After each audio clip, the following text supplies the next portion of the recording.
Here we go. Welcome to yet another live interview show of Become a Fearless Father. And today I have the pleasure to have someone on that is not a dad.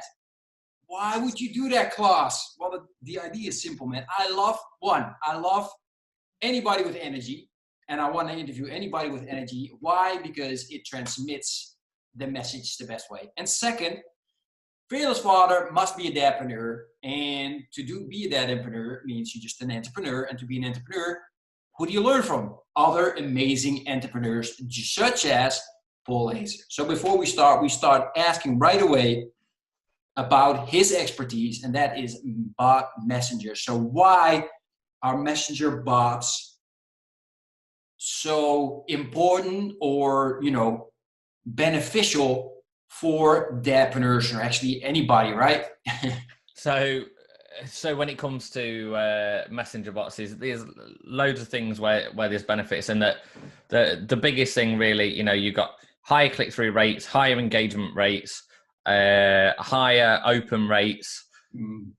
So if you can do the same amount of work and get double the amount of people to see your message, then it makes total logical sense to do that. And I was talking the other day as well about everyone needs a Julie, right? So Julie's a 24/7 sales receptionist who literally, she works for you for free. She never charges anything, and she never asks for any holiday pay. She never annoys the rest of the staff. She always works to your brand standards, and she does that every single day for you, 24/7. And then she passes you on to Steve, the sales guy, who is just the same, and he never steals your coffee, and he never annoys anyone either, and never asks for a pay rise. And basically, that's what bots are like. So it's basically having a receptionist and a sales guy working for you 24/7 for free. Nice. We like that. Yeah. So we'll dive more into that when, along this interview. I got tons of questions in regards to that. Especially what I was talking about earlier in the live that you saw as well. It's like, you get that voice inside your head saying, ooh, I can't do that. But we'll go into that a little bit later. Man, before we start, now people know exactly like what we're going to be talking about during this interview and how amazing this is going to be and how beneficial this is going to be for them. But before that, man, share with us your background story. Who's Paul and how did you get into this messenger bot, etc.? So in short, I kind of went through the last couple of years. I was like dabbling in messenger bots a little bit, and like I did them for a couple of restaurants, did them for a car dealership, for a dog salon.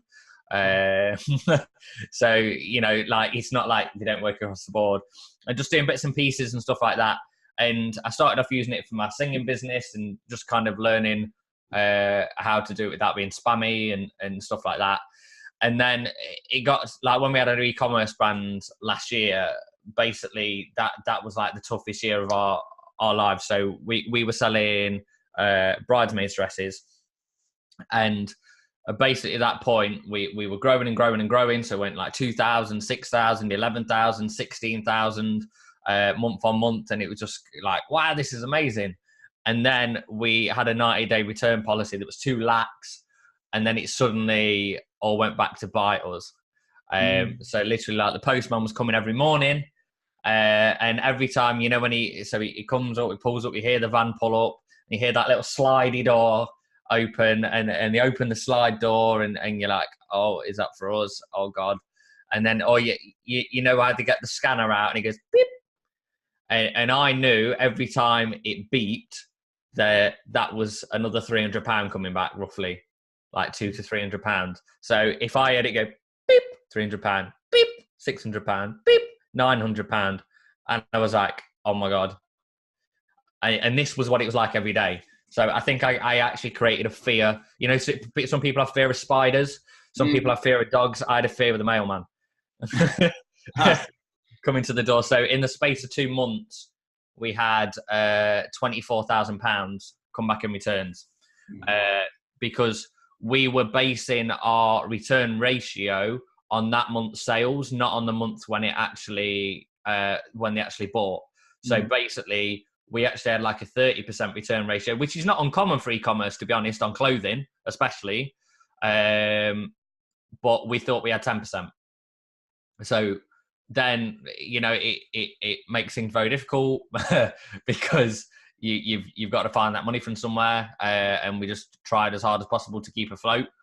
And then it got to, I think, about November, and we hit a breaking point and went, look, this is not what we want to be doing. We did some more numbers as well because we started selling a different dress. And that dress was like a higher price point and everything like that. We had a decent margin on it, you think, but when you actually add in everything, it worked out for us to take home £3,000 a month. How much do you think we had to do in sales in a month to take home 3,000 in profit? Like the 24,000, no? At least 90,000. Wow. Yeah. Every month. And then bear in mind the amount of customer service that comes with that and everything. So it was just, yeah, it got ridiculous and was like, we can't do this. So I did one of the simplest things that I think I've ever done. And I've done this a few times actually in business. You know, when you hit a crossroad, I've always kind of done this exercise, and I've done this with other people as well, is you basically put a line down the middle, and it says what I'm good at the top and what I'm not good at the bottom. And then on the left, you say what I don't enjoy. And then on the right, you say what I enjoy. And then I did this and my wife did this as well. We both did it for ourselves. We wrote down absolutely everything that we've ever done in business. So whether that be from the admin to building bots to doing Facebook ads, doing customer service, all of it, wrote it all down. And then what we did is looked at what was at the top of what I enjoy and what I'm good at. And messenger bots was right up there at the top, because I was like, I had no problem getting sales. You know, that wasn't the issue at all. The problem was doing the numbers and scaling something that wasn't quite right at the time. So, you know, we sorted that part out, and I was like, well, I want to do something I'm passionate about, because I was passionate about growth, but I wasn't passionate about bridesmaids dresses. You know, most men, I mean, you know, if you're into that kind of thing, then that's cool. You might have some fearless fathers that are into bridesmaids dresses and stuff, but whatever floats your boat. But for me, it wasn't something that I was that interested in and passionate about. And I realised, like, if you're going to put all that effort in, you might as well do something you're passionate about. So I went all in on messenger bots in January. Like I said, I've been doing it for about 2.5 years, but I went, right, this is my sole focus, nothing else. After that, just kind of scaled up each month, and then scaled like 500% in March, and then scaled with more than doubled that again in April. So it's kind of, yeah, it just keeps ballooning as, and I think the key to that success has been giving value. Just giving value and giving and giving and giving, and doing as many Facebook Lives as possible, and just building a community and a culture, and then people recommend you left, right, and center. Yeah, exactly. Well, that's how we got in contact. Yeah, exactly. So you joined my group. So how did you find out about my group? I think it was Galen Ferguson that mentioned you, because I saw her talking about bot messengers.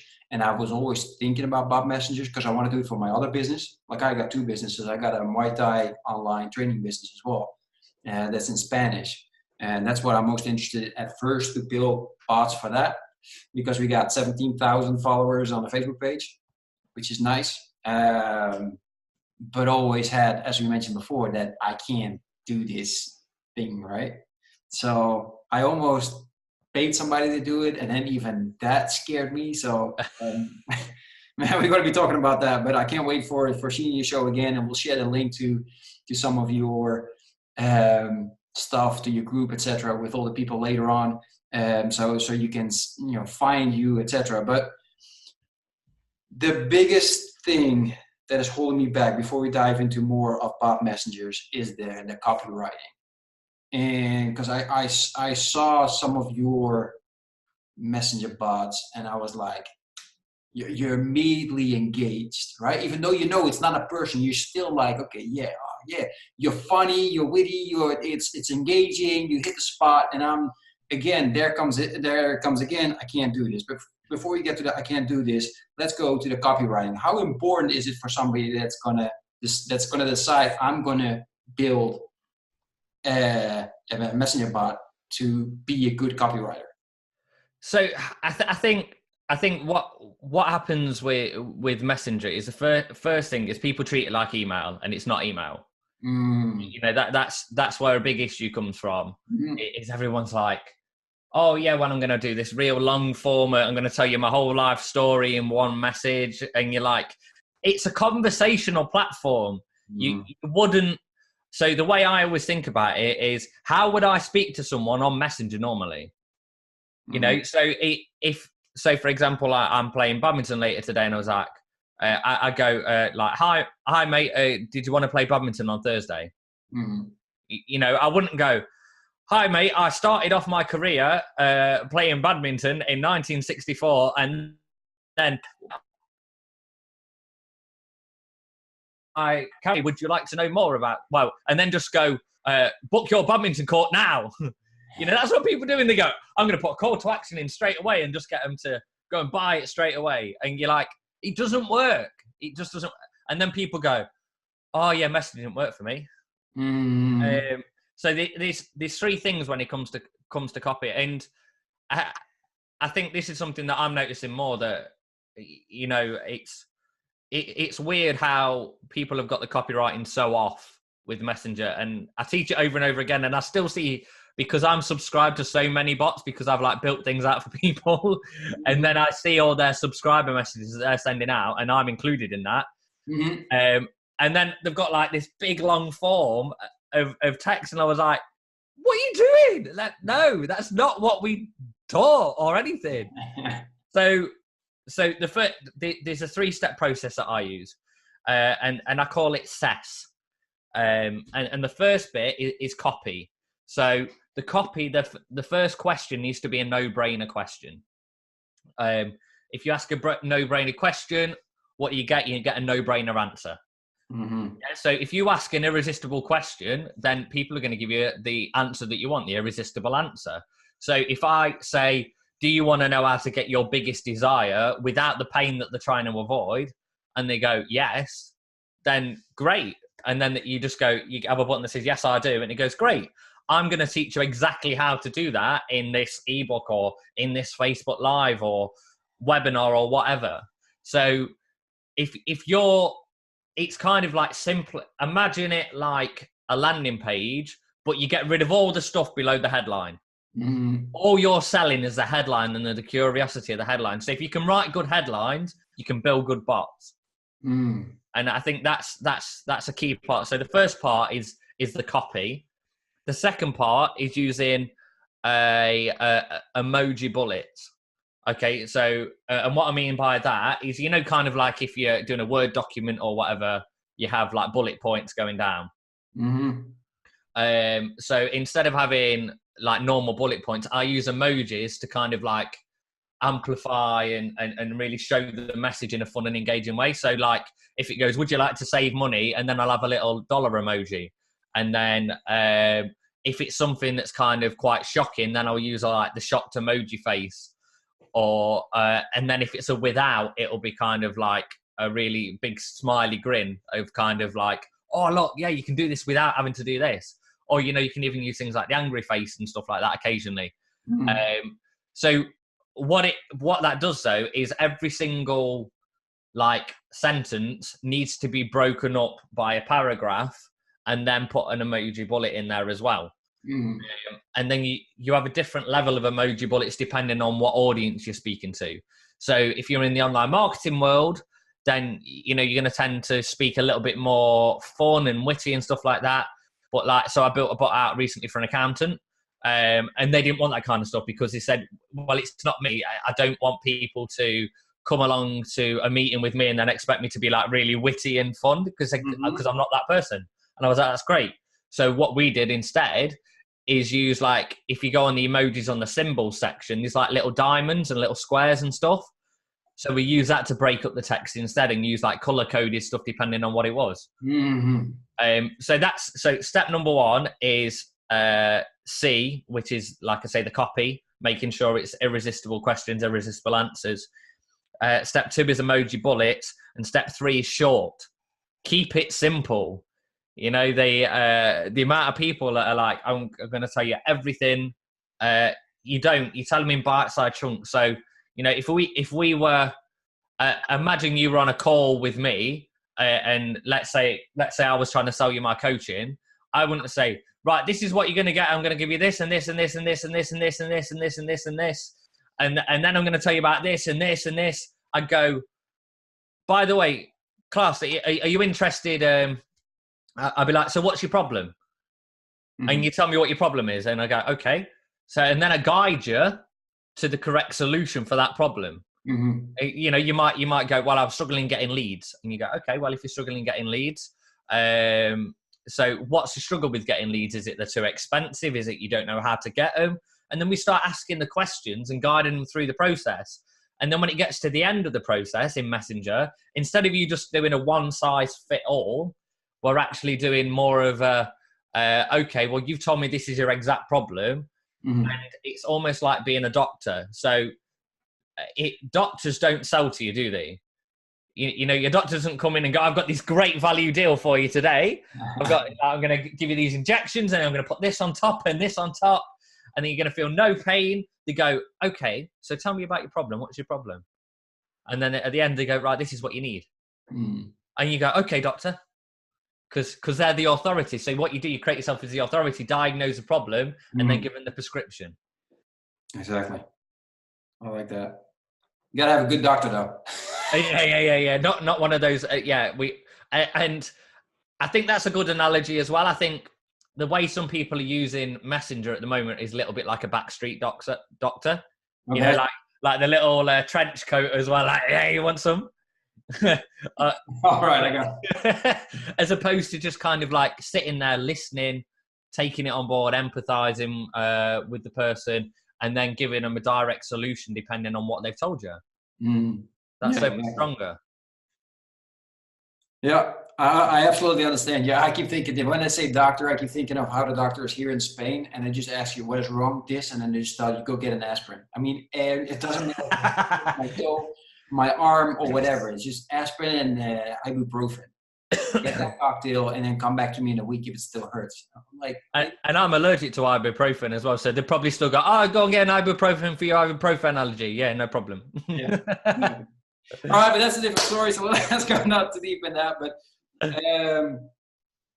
so as I mentioned, now you just mentioned something really important, right? You mentioned your 3 steps, and it looks very solid. I took notes of it, and I'm going to try that as soon as possible. So still, as I mentioned before, us as humans, right? We have that annoying voice in our head that immediately, when they listen to you, is like, yeah, but I can't do that, right? And I'm sure you get a lot of comments like that as well. It's like, oh yeah, look, Paul, it sounds absolutely fantastic what you're doing. I can't do this.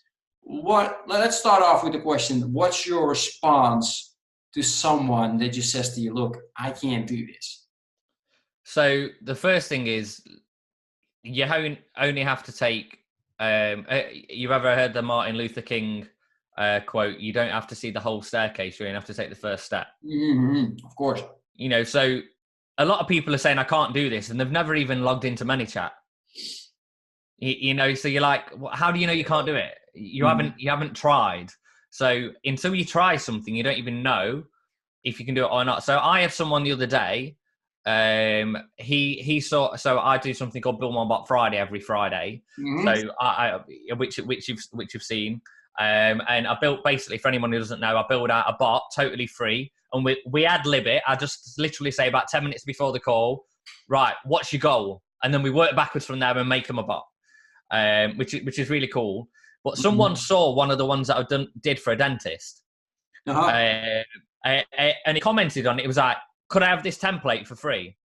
And I said to him, no. I said, I will give it you if you go into ManyChat, build it out yourself first, show me the best version that you can do yourself, and then I will give you my version for free. And he was like, okay, that's fair enough. I was like, because I said, if I just give you that template, you will learn nothing. You know, so a lot of the people that I work with don't have the time to do it anyway. So they use a specialist because these are people in the growth phase, or even beyond the growth phase, where they're just kind of like, you know, like people learning 6 and 7 figures. So when you're working with those kind of people, they tend to just go, well, I don't need to learn another skill. You do it. But then you've got the people, like there's quite a lot of people in my group who are just starting out or a little bit further along as well, where they kind of, I want to learn it, but I'm not quite sure how. So I say the first, there was an, what's his name? There's basically, I was listening to a Tim Ferriss podcast, and he was talking about Rubin, what's his name, is a songwriter. And basically what he basically worked with some of the biggest artists in the world, like Jay-Z, Lady Gaga, and all that kind of stuff. And when they got writer's block, he said, all I want you to do is go home and write one lyric, one word. That's it. Or write one chord, just one chord. And then instead of them, because what we do, we overanalyze everything and go, well, what if that doesn't work? What if that doesn't work? What if that doesn't work? You're like, well, you haven't tried any of it, so you've got no idea whether it's going to work or not. So what I'd say is literally just log into ManyChat, click that button that says Growth Tools, just start and just see what comes. You know, and the first thing you make, it's probably going to be rubbish.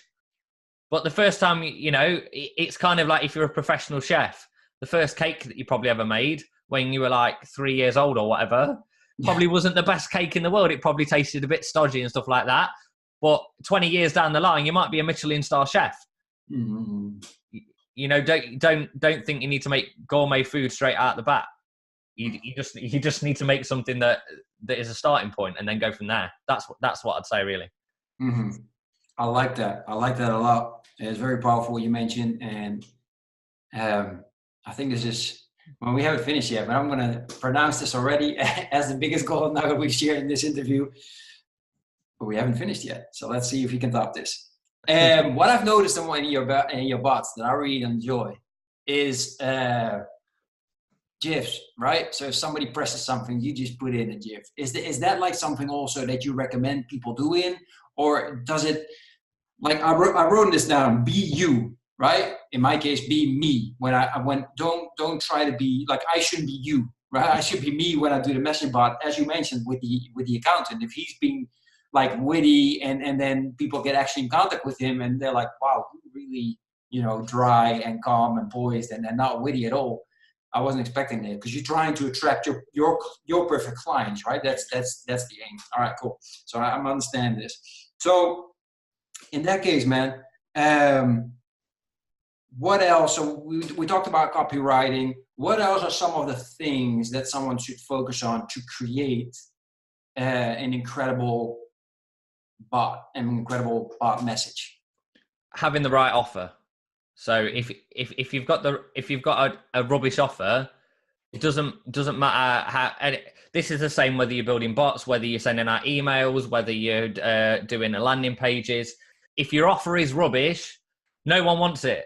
You know? So people, you know, you hear about the hook story offer. I go backwards. So I start with the offer. Because if the offer isn't right, if it isn't what people want, then you can even have a great hook, but people are just going to be disappointed.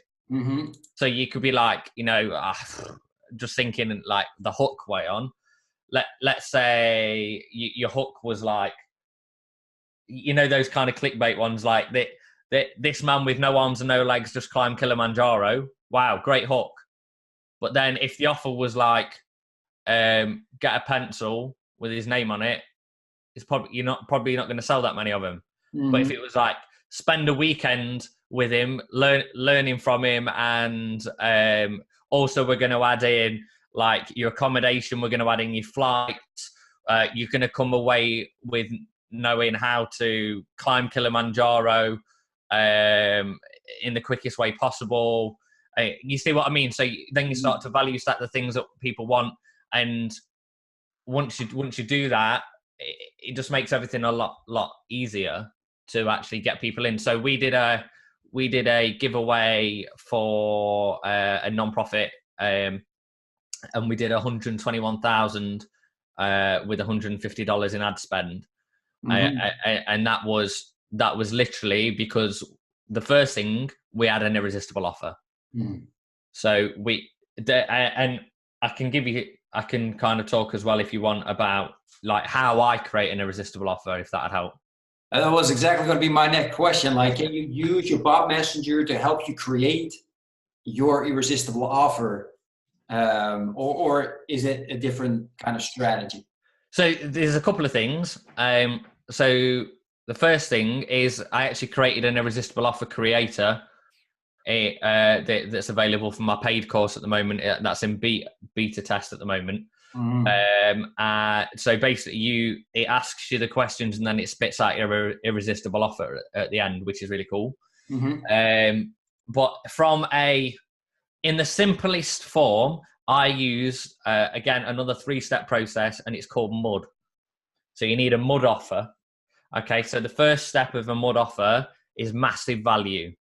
So a lot of the time, people don't offer something that's big enough value. They kind of go, well, I can't give them that. I can't give them that. So the best way to do that is literally get a big piece of paper or a whiteboard or whatever you want, or just scribble it on your shower or whatever you want, and write down every single thing that you could offer.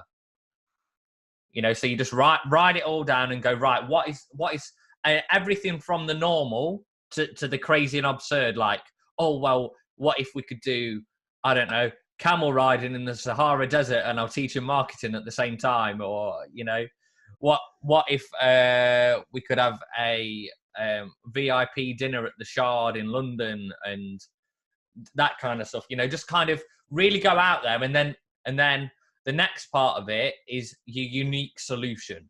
So that's the U in there. So you need to look at everything that you can offer and go, well, what out of that is unique? What can I offer that no one else can offer, or very little amount of people can offer? And it's not always about reinventing the wheel, but it's about repositioning yourself. You know, whether that be, so for example, like I say with the non-profit, we were like, what can we give them that's unique? And so we arranged that we could have some VIP backstage passes for them to meet some of the speakers. Now, bear in mind, some of these speakers are very high profile, and it's very hard to get that contact with them. So, I mean, then when you go, what value can I put on that? You can put whatever you want on it, really. I mean, we value that at $1,000, because if you were actually to pay to meet that person, it would probably cost significantly more than $1,000 anyway. So we thought that was very reasonable to say it was worth that much. And then, so when you've got a unique solution out there, and I talk about those things as well, like if you look at my business, it'll be like, well, what's my unique solution? Maybe the way I can craft irresistible offers around messenger bots, or the way I do copy for messenger bots to make it convert better. You know, that's my unique solution that I can create for myself that no one else is offering.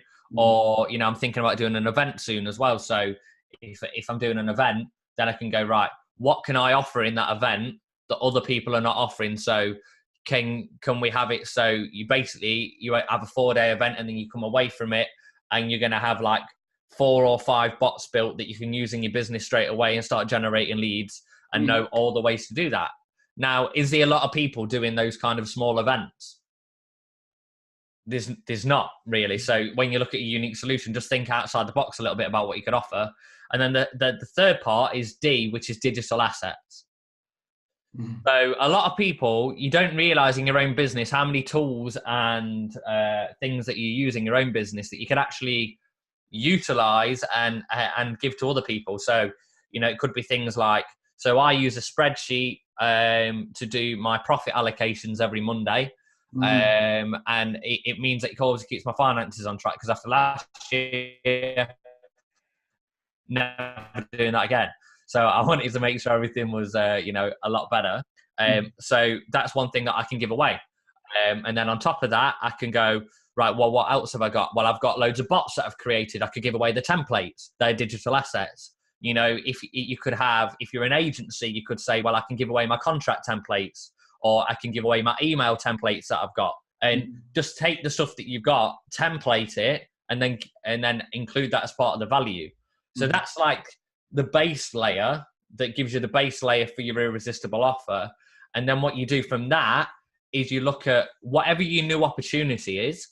So let's say, your new opportunity is around, fearless fathers and helping dadpreneurs kind of take that transition into full entrepreneurship. That's the new opportunity. It's not their fault that they haven't done it before. It's because they haven't had the opportunity as a dad to be able to do it. So you're going to show them a different way. So there's usually an objection or a limiting belief around why that won't work for them because of that vehicle. So when you look at the massive value and everything that you've written down, you go, right, what part in that massive value and unique solution actually matches up with that would crush that objection straight away? So if you can find it and you go, well, because I'm going to give you these 12 weeks of coaching that's going to show you exactly how I transitioned and how you can do the same. And you go straight away, crush that objection. You're not going to have to worry about that anymore. And then you can also take your guarantee part and do the same with that and go, so if it doesn't work for you, give you your money back because I know it works. And then when you look at the second part, you look at their internal belief and they're like, so why inside do they feel like they can't do it? Well, maybe they feel like they'll be letting down the partner, or maybe they feel like they'll be letting down the kids or whatever if they're focusing more time on the self. So then you show them a way, a part of your offer where instead of you go, well, look, I can show you how to do this without it really taking up any extra time, where you can actually do it at the same time as being a dad. And then they suddenly go, oh, wow, okay, so let's crush that internal belief. But I can show you how you can actually spend more time with your wife and your kids by actually moving over to be a dadpreneur. And then you've got the external belief, and it's the outside forces. Yeah, well, that's great. I can do that, but I don't know how to coach someone, or I don't know how to drive traffic to my website or whatever. And that's their external belief. So you go, well, it's all right because I'm going to show you the exact traffic system that I've used to generate free traffic like 365 days a year to the site. So you see what we've done there. We've crafted an irresistible offer around massive value. You've given something that's unique. You've added in digital tools and digital assets, and then you've crushed all other objections, and then they've got no reason not to buy. That's the process. Nice. I was speechless there for a second. Still trying to wrap my hand around it. You're giving so much information. It's absolutely fantastic, man, Paul. I'm so happy I have you on. So let me ask you, because this is all that you shared so far is like that's part of your group coaching at the moment, or what kind of thing have you developed? And this is exactly the way that you developed it. And how can people join, etc.? Let's start off a little bit with that as well. How do you? Okay, so I have a few parts of my value ladder. So people who are literally just starting out and will just want to learn some more.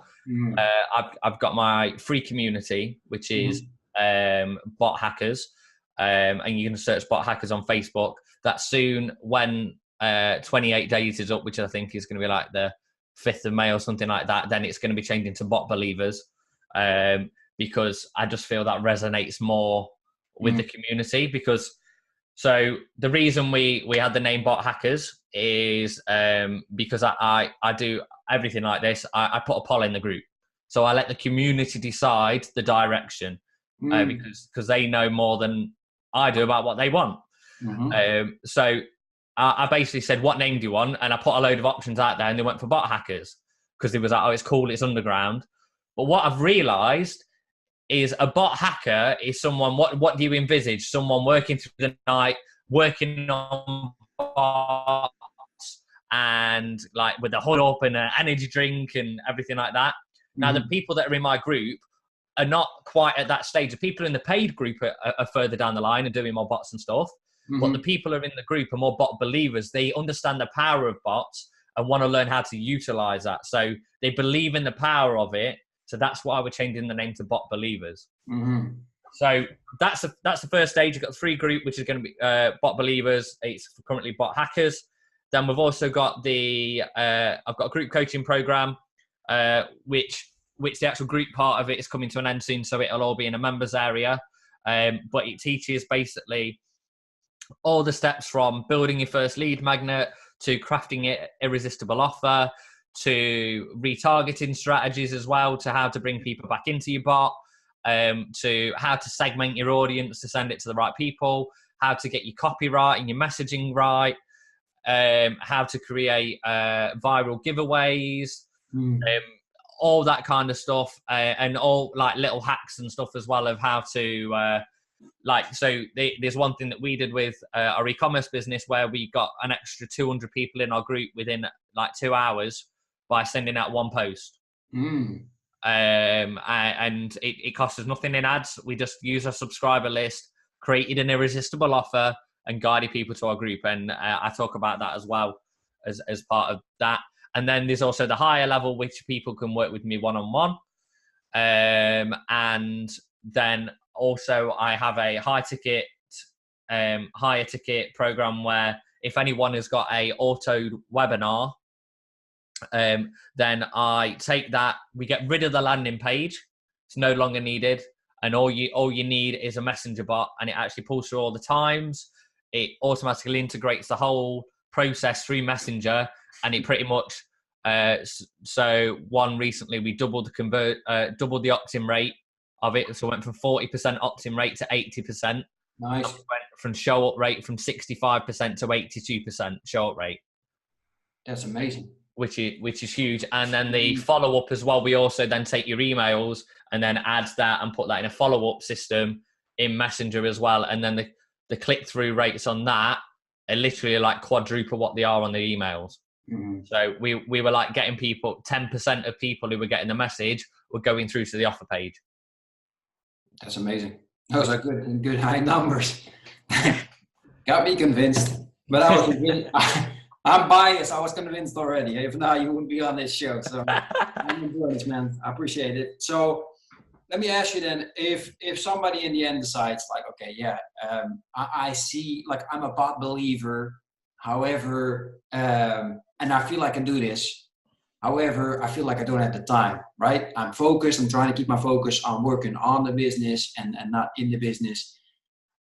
What should somebody look for? If we know a lot about Fiverr, I know you also help build complete bots for others. If someone goes out and looks for somebody like you, right, that knows what he's doing, etc., what questions should you ask? What should you focus on to make sure that you get the right person to help you build an amazing bot? So I'm a big fan of recommendations. So you know, if you're gonna, I'd say it's better to get personal recommendations than it is to get recommendations from a big group. So I think what happens, for example, like the ClickFunnels group, you know, a lot of people know about the ClickFunnels group. It's massive. It's like 200,000 members. Yep. It's kind of a lot of the time a case of the blind leading the blind to an extent. So some people, you know, you've got, you know, when you ask a question and then everyone's like, oh yeah, you should do this, you should do this. You're like, how much money have you made? And they're like, none. So people end up going around in circles. So if you can get a personal recommendation, so if you know someone someone who knows a guy, you know a guy who knows a guy, that's the best way to do it. Or if you're seeing the same name coming up over and over again. So to be fair, with the ClickFunnels group, like if someone says is their chatbot specialist, there'll be like 6 or 7 comments and my mind comes up because I give value first and I work in that circle. So things that people to look out for is, are they going out there and giving value and actually teaching this stuff? And are they getting results themselves? You know, are they coming recommended? have you been through one of the bots? Is it cool? Do you like the way it flows and stuff like that? And do you like the person? You know, if you don't like someone, don't work with them. Because like, for me, it's about having that energy and everything, and also managing the expectations. So I say to people, look, if I'm going to build you a bot, when it gets to the end, you're probably going to look at some of the verbiage in it and go, I want that changing, which is fine, because I'm writing it in my voice, essentially. And then we have to change it up to write it in their voice. So that's why when I do Build My Bot Friday, I go, so do you use hey? Do you use hi, hello, welcome? You know, what kind of formality do you go with?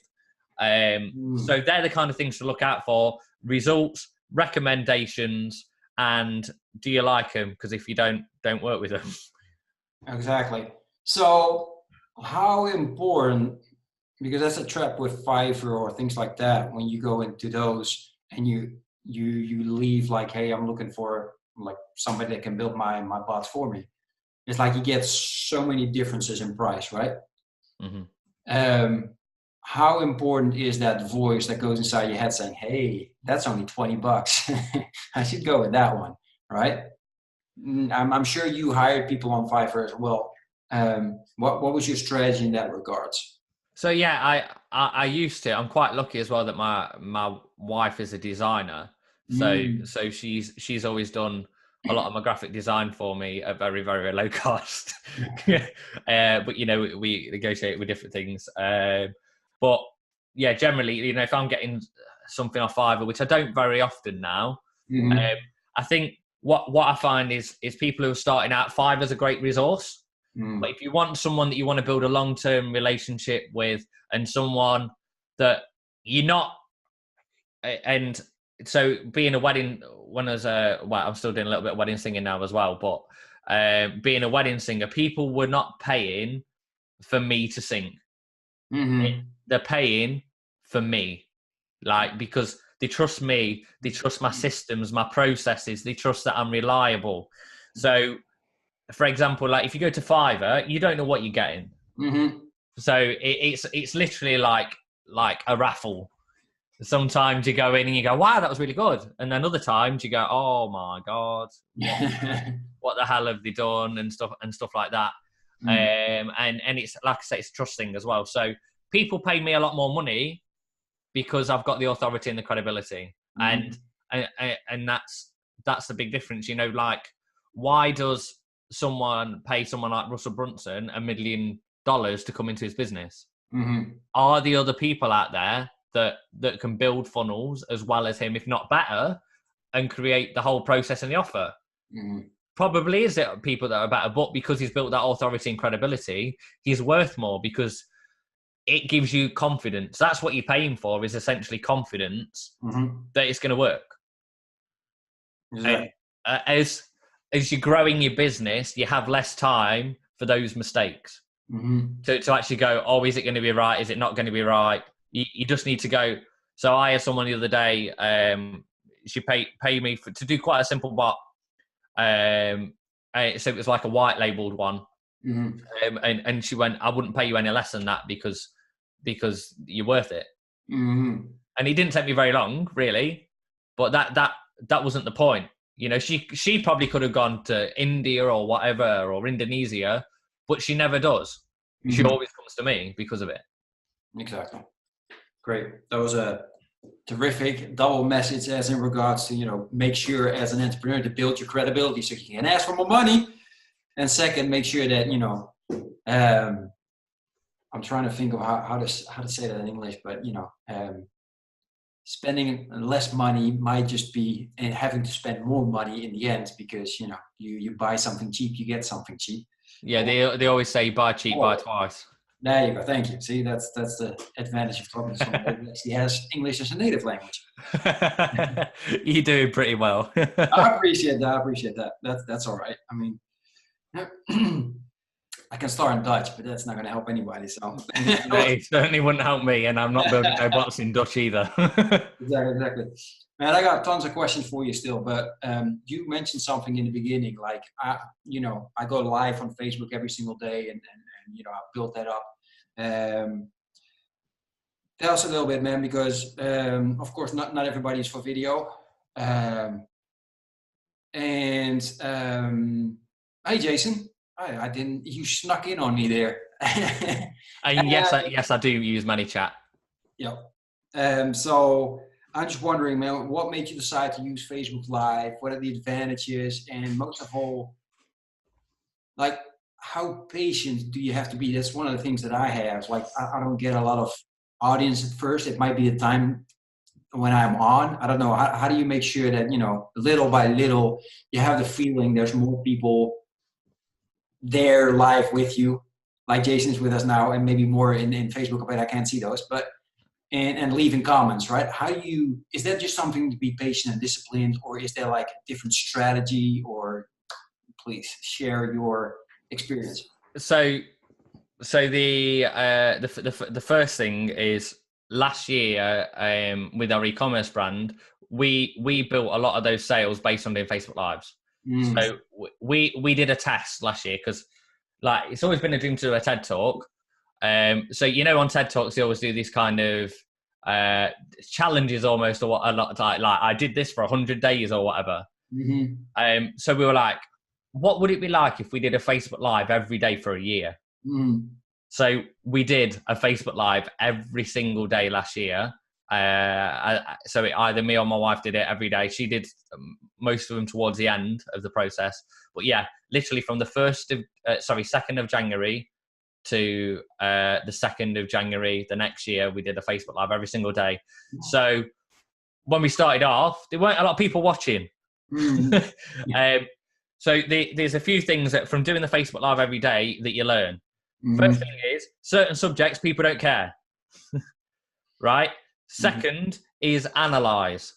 So look back over your Facebook Lives, see where the patterns are. So everything in life is patterns. So if you're looking back at your Facebook Lives and you go, well, every time I do Facebook Lives at midday, I get loads more viewers than the ones when I do it at 8 o'clock at night. Or, so for example, for you, and I have the same issue, if I'm doing Facebook Lives this time of day, there's a lot less people watching because a lot of my following is in America. Yeah. And they're all being lazy, being asleep. Yeah. So by doing that and actually analyzing what time you're doing it at, that's the first thing. The second thing is when you look at it and go, well, what headlines are working? Are you actually building your Facebook Lives and using headlines? So the video, so I've got a fairly small group at the moment, but it's very, very engaged. You've seen that, haven't you? Like, there's so many comments in there all the time. Yep. So I've got 130 members and we've had over 1,100 engagements in the last 28 days. Wow. Which is, pretty damn good. Now, when you've got 130 odd members and then one of the videos has got 307 views, that it doesn't kind of make sense. But I had the right headline. So my headline was the 7-step system to how we did $121,000 in sales in 14 days with only $150 in ad spend that you can ethically steal. Would you watch that video? I watched it. You watched it, exactly. So it's got 56 comments, 27 likes, so it's not like out of the water stuff, but for the amount of people in the group, it's highly engaged. So people on average have watched this 4 times because there's 85 have seen it apparently, according to this, and 307 views. So it's like, yeah, people are watching it 4 times because the content is, so is your content good? Is your headlines good? And are you doing it at the right time of day? And just refining and refining. I do some Facebook Lives and I go, well, that was rubbish. Yeah. But you just do it. And then when you find something that works, so like I've found a little bit that when I put numbers in a headline, it works better. So if I say about a result, how we got this result using this process, people love that case study style. So for example, like the headline for this podcast you could say like Paul reveals how the how we grew 500% in 4 months, creating themselves an authority in 4 months. You know, then people go, oh, how did you do that? I want to do that. So it's always about talking to them about their desire and having hero marketing, not ego marketing. Yeah. So, you know, talking about what they want, don't go, I've had a rubbish day today. I had cereals for breakfast today. Or this is what I think about this. It's more about, this is how you can do this. This is how you can do that, you know? So I'll go like how you can build your bot for free, how you can get your first subscribers for free, how you can segment your list in under a minute, how you can get the right message to the right person. Or I've even had ones where like how you can get a reception, how you can get someone to work for you for free 24/7. You know, people go, oh, curious, what is it? Yeah. So I use a lot of how-tos because they seem to work quite well. There's quite a lot of questions coming up. Good morning. I use ManyChat as well every day a lot. We do it weekly. I'm in Seattle, 4:40 a.m. Oh, wow. Committed to the cause, Jason. Says, what is your favorite growth tool in ManyChat? We use JSON. So I tend to use a messenger ref URL a lot. And for anyone who's not familiar with ManyChat, then basically you've got to think, so a JSON one is like a coded one almost. So, you know, if you go into Ads Manager and it says send to Messenger, and there's like this little bit of JavaScript code. A lot of people are familiar with JavaScript, just doesn't understand what it means. To be honest, I'm not a coder.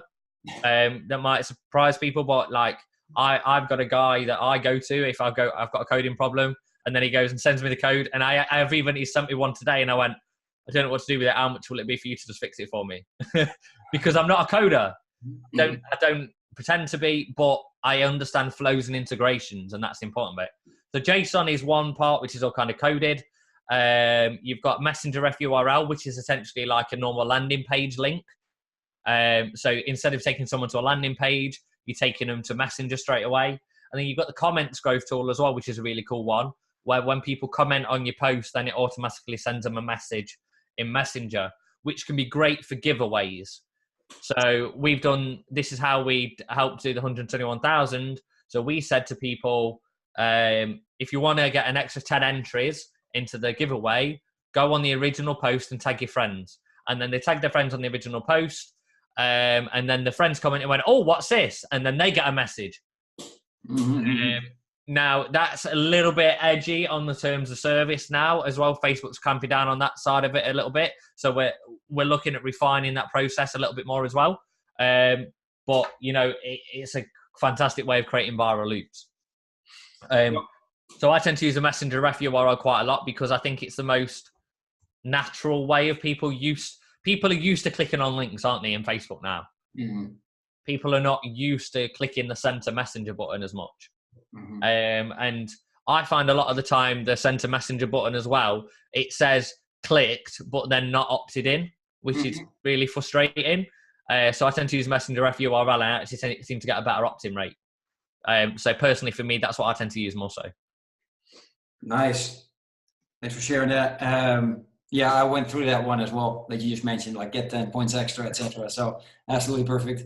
Man, we are, I was hitting the hour, but we're over the hour by now. So I really appreciate all this. I think this is the most I've ever written, taking notes. So that's awesome. Or that might just be me. I need to become a better note taker. Like I say though, you know, the most important thing is, so, you know, I don't come on here to sell anything. I just come on here to give value to your audience as much as possible and give value to you. And when I was speaking to Anton yesterday actually as well, and he talked about a Zig Ziglar quote, which was if you make enough people get what they want, you'll get everything that you want. Yeah. No, 100% true. Absolutely. So I appreciate that. So for all those dadpreneurs out there that are listening now or during the recording, as this will go to YouTube and Facebook again and be chopped up in pieces, go on my podcast and everywhere else I can put it. How can they stay in contact with you? How can they learn more from you? How can they ask you more questions? How can they laugh with you even more? Because I like your sense of humor. Share that with us. So the best way to connect with me is if you join the Bot Hacker Facebook group. That's where the community happens. You know, we're all bot believers in there as well, and I want you to kind of like join that mass movement that's being created right now. Mm-hmm. And also, if anyone joins that group and says that they came from the Fearless Father podcast, then I will also give them a free bot template as well to get them started. Nice. There you go. See, we like gifts. There you go. Yeah. You've got to give gifts. Just noticed as well another comment that Jason said, it can't ask people to comment in Facebook ads anymore. So you can, but not directly. So you can't say comment below with, and your ads end up starting to get reached significantly lower, and then they'll be talked as clickbait.